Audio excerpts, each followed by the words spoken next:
10 কোটি টাকার অডিটোরিয়াম ভবন হস্তান্তরের আগেই দেয়ালে ফাটল, ছাদ থেকে পড়ছে পানি। পরিত্যক্ত কঙ্কালের মতো দাঁড়িয়ে রয়েছে পুরো কাঠামো। স্থানীয়দের বহু প্রতীক্ষিত এই অডিটোরিয়ামের নির্মাণ কাজ আটকে রয়েছে বছরের পর বছর ধরে। অথচ অভিযোগ রয়েছে ঠিকাদার কাজ শেষ করার আগেই তুলেছে পুরো বিল।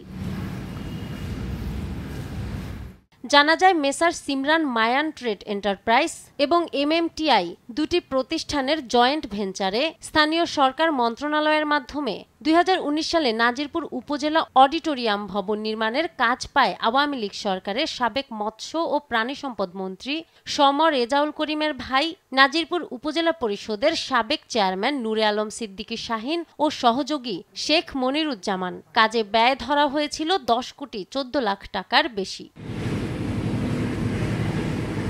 নির্মাণ শেষ না করে পুরো টাকা উত্তোলন করে লাপাত্তা ঠিকাদারি প্রতিষ্ঠান। সাবেক জনপ্রতিনিধি হওয়ায় ঠিকাদারের বিরুদ্ধে কেউ মুখ খুলতে সাহস পাননি। অনিয়ম নিয়ে প্রশ্ন তুলতেই দেয়া হতো হুমকি। আর দীর্ঘদিন অরক্ষিত পড়ে থাকায় অডিটোরিয়াম ভবনটি এখন হয়ে উঠেছে অবৈধ কার্যক্রমের আস্তানা।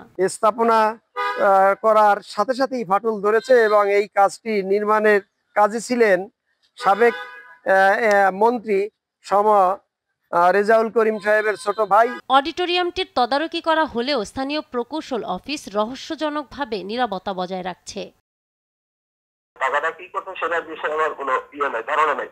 এখন এটা চূড়ান্ত বরাদ্দ পাইছে কিনা বা আসছে কিনা বা কি আছে এটা সম্পর্কে আমার ধারণা নেই।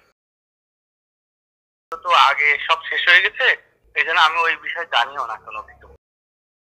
আমার কিছু জানা নাই। আমি 2025 সালের 2রা জুলাইতে জয়েন করেছি। বহু টাকা বরাদ্দের পরও অসমাপ্ত ভবন এখন শুধু হতাশা আর ক্ষোভের প্রতীক। অনিয়মের সুষ্ঠু তদন্ত করে দ্রুত কাজ শেষ করে ভবনটি জনসেবায় কাজে আসবে, এমনটাই প্রত্যাশা সকলের। নাহার বৃষ্টি, নিউজ ডেস্ক, দেশ টিভি।